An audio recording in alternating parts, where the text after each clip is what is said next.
Infinity Ward released Call of Duty in 2003. Since then, there have been 13 mainline Call of Duty games. The series has evolved heavily, spanning nearly 15 years since it first went into development. Hi folks, it's Falcon, and today on gameranx, the evolution of Call of Duty. So as a quick disclaimer, there are a massive amount of Call of Duty games. There's not only the 14 mainline games, but there's numerous offshoots as well, and for that reason we're going to stick to the main line, and in some cases even talk in simply general terms. There's a lot to keep track of, and it just makes sense to try and focus on the gameplay. In 2002, several developers who worked on Medal of Honor Allied Assault for EA Games formed a new company called Infinity Ward. They immediately set out to make Call of Duty, a World War II era first-person shooter that was built in the ID Tech 3 engine. What they really wanted to emphasize was squad-based play, because war is actually more like that. The first few decades of first-person shooters were very individualistic affairs. You were often a all-time hero type who was the best shooter, the strongest man, and the Call of Duty developers wanted to do something that was slightly more like real life. In order to accommodate this, they developed a custom artificial intelligence component that they called CONDUIT, which was meant to make pathfinding significantly more robust. Combined with a skeletal animation component that they developed to work with the ID Tech 3 engine, allowing for more area-specific things such as damage, cover, etc.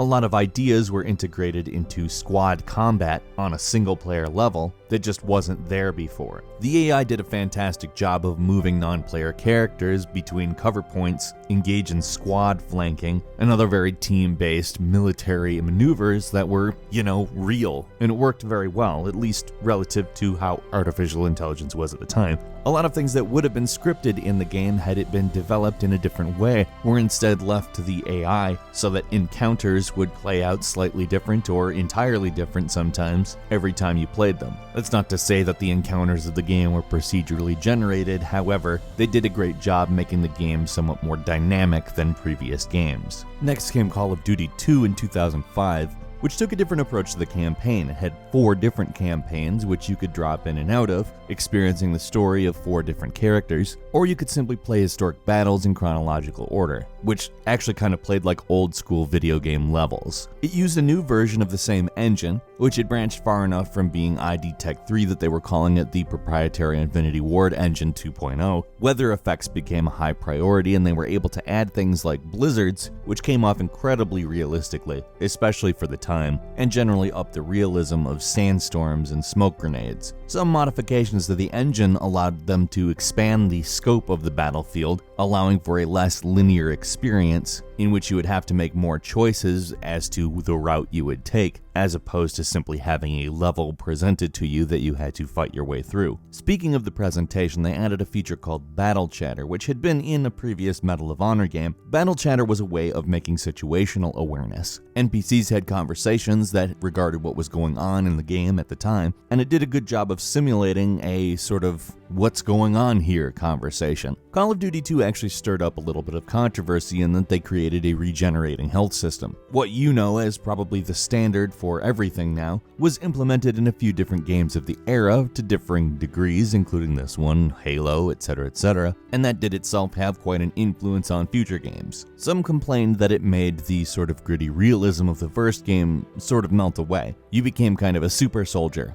a somewhat invincible, unstoppable force. All in all, though, the game was pretty well received. Call of Duty 3 came the next year, 2006, and it was developed in only 8 months by Treyarch. Treyarch had made a side story / expansion to the original Call of Duty 2 called Call of Duty 2 Big Red One, and Activision regarded it as a pretty good game, so they were given the responsibility of making the next Call of Duty. It ran on a different engine, Treyarch's internal engine. The game is honestly a lot like Call of Duty 2. There's 4 different campaigns of different countries, different soldiers from different places. It was really the scope that set the game apart. There's a lot more cinematic sort of quote-unquote wow moments in Call of Duty 3, and the battlefield always feels quite alive.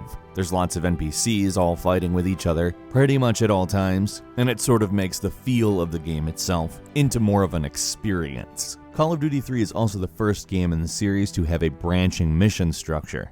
Playing the game with slightly different tactics can actually change the result or objectives that you're dealing with. The game has phenomenal graphics for its time. It has good lighting, great effects, and far more detailed environments. More interesting, there was actually destructible cover in this game as well. Call of Duty 3's multiplayer was the first on consoles to support 16 players. Generally, I regard the multiplayer of Call of Duty 3 to be the sort of start point for the quote-unquote good multiplayer. It's worth talking about the multiplayer, in my opinion, in Call of Duty 3, because it's pretty much the baseline for the multiplayer in every following Call of Duty game up until this day. This is what I would call the last of the plain series, the vanilla series. Call of Duty now branches out, and it is a result of 2007's Call of Duty 4 Modern Warfare. Now, aside from Treyarch being obviously very competent and creating a fantastic Call of Duty 3, there was another reason why Infinity Ward didn't develop Call of Duty 3. It's that they came up with a concept that they wanted to run with, Modern Warfare. Obviously, one of the big updates was, of course, equipment, which was all modernized, but there were a number of features that were introduced that had just not been there before. Where some things may have felt odd to do in the previous games, now you could do things like a heads-up display that had a little bit more interaction to it, telling you where to go for the next objective, and because technology could actually do that kind of a thing,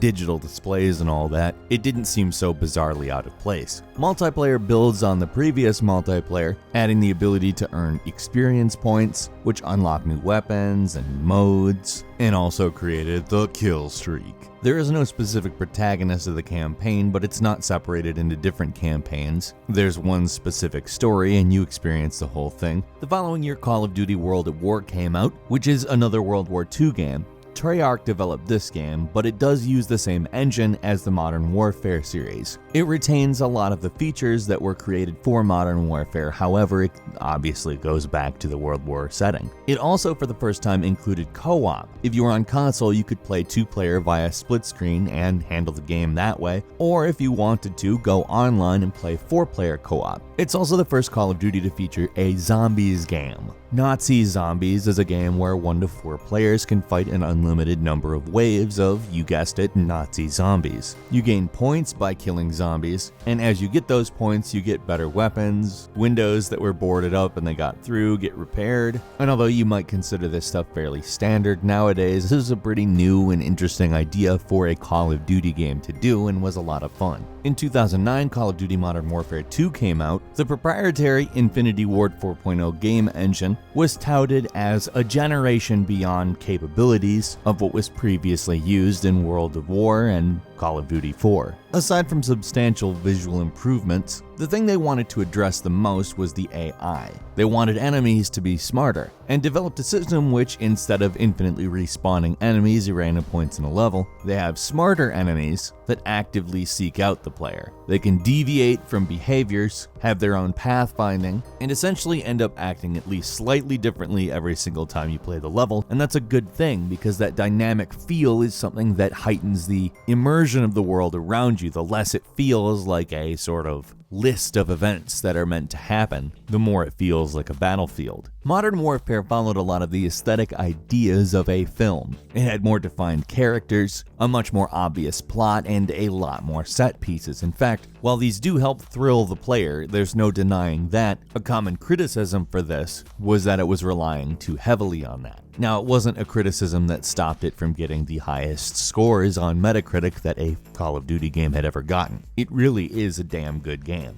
But it's also a game that I would call a lot more evolutionary than revolutionary, which makes sense. This is the evolution of Call of Duty, obviously. However, let's be completely honest. This is kind of the point where these games started becoming much more incremental in changes and more an engine to deliver content. Call of Duty Black Ops takes place during the 1960s, which is a new setting for Call of Duty. However, it didn't play particularly differently and was a really high quality game that ran on a enhanced version of the World at War engine. Treyarch developed this game and for the first time in quite a while was the only game they were developing at the time of its development. They focused exclusively on Black Ops and created a story that was not only compelling, but established a totally different setting that actually worked really well in a Call of Duty game. 2011's Modern Warfare 3 served as an escalation of the events from Modern Warfare 2. The campaign was divided up into 3 acts, and the multiplayer was sort of oriented more around points rather than specifically kills. Kill streaks were changed over to point streaks. Anytime you completed an objective, like capturing the flag in that mode, you would get points. When you accumulated enough points, you'd get a reward, and other than those changes, isn't a major different game from the previous Modern Warfare. It focused more on content, on story, on narrative, and just improvements in the multiplayer, which in all actuality isn't necessarily a bad thing. Call of Duty Black Ops 2 came in 2012, and it's the first Call of Duty game to have branching storylines in it. The choices a character makes during a mission end up affecting the overall world. They change the story and can even result in permadeath. This game is actually set in the future in 2025, which, considering it's a sequel to a game that took place in the Vietnam era, is interesting. However, in that it's set in a hypothetical futuristic setting, it's able to have a lot of technology in it that just doesn't exist. This was a first, and at the time it was very, very cool. In fact, it's still very, very cool. Bearing in mind the plot actually starts in 1986 and ends up in 2025, it's actually a pretty ambitious project. The gameplay itself has to evolve quite a bit over the time, going from a 1986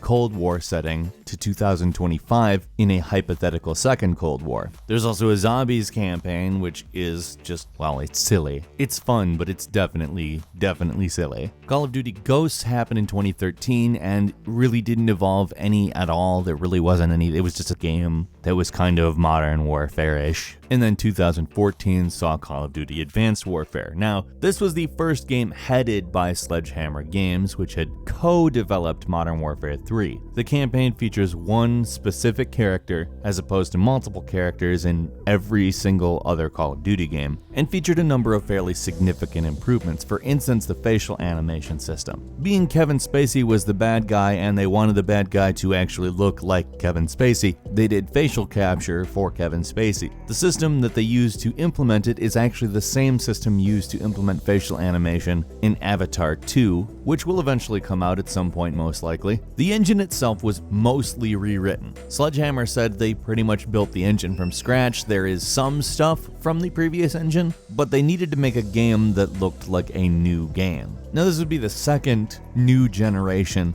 that is to say Xbox One and PS4 compatible Call of Duty game, and it was a fantastic looking game, it really was. Between extra bad Frank Underwood and not having a traditional HUD, instead projecting things holographically from the weapons that are currently equipped, there were graphical touches to this game that I don't think really had been present in Call of Duty. The gameplay also evolved in one key way: the exosuit capabilities. A boost, a dash, and a sky jump pretty much made things really different, although beyond that, there really isn't a lot of major changes in the gameplay. Just adding those things into it almost makes it a completely different game though, and branched the gameplay off into an area that some people really love and some people, well, kind of lament in a way. Call of Duty Advanced Warfare had a 3-year development cycle, and it showed. It was a polished product that really came out strong. And whether or not you like the technological warfare ideas presented in the game, or the type of gameplay they inevitably create, it really was a high-quality Call of Duty game, the kind that, frankly, they should always be. The next year, Call of Duty Black Ops 3 came out. It also had a 3-year development cycle, and it also showed. The game doesn't do anything significant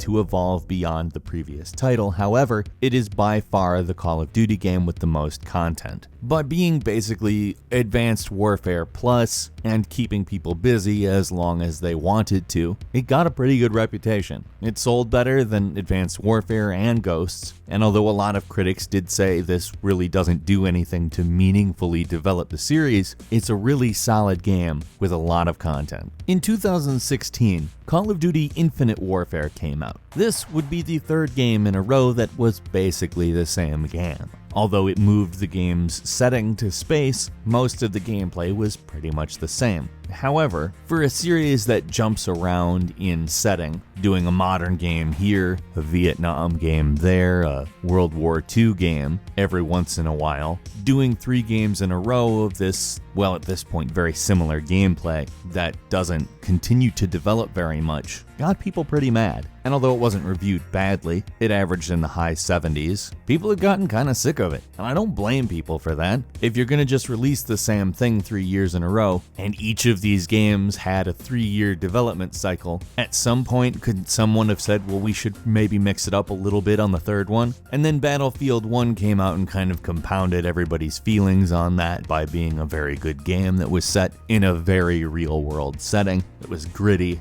down to earth, and in a lot of ways quite weighty. So when they announced Call of Duty World War II, it was looked at with a bit of a sigh of relief. A lot of people are very excited for it and view it as a very positive thing. Over the years, Call of Duty has morphed wildly and then sort of stagnated for a while, so they have an opportunity to really get back to their roots and do something innovative. But the real question is exactly what would that be? We are talking a game that is set in a real world setting where certain things actually happen, and going too far off the rails would verge into historical inaccuracy. This isn't Wolfenstein, obviously. Nevertheless, a lot of people are very hopeful, and I think that it's with good reason. Them doing a World War II game is kind of an acknowledgement of what people actually want, so let's hope it turns out very good. What's your favorite Call of Duty, and what do you think of Call of Duty World War II? Leave us a comment. Also do us a big favor and click like. If you're not subscribed, now would be a great time to do so. We upload brand new videos every single day of the week, and the best way to see them first is of course a subscription. As always, we thank you very much for watching this video. I'm Falcon. You can follow me on Twitter at Falcon the Hero, and we'll see you next time right here on gameranx.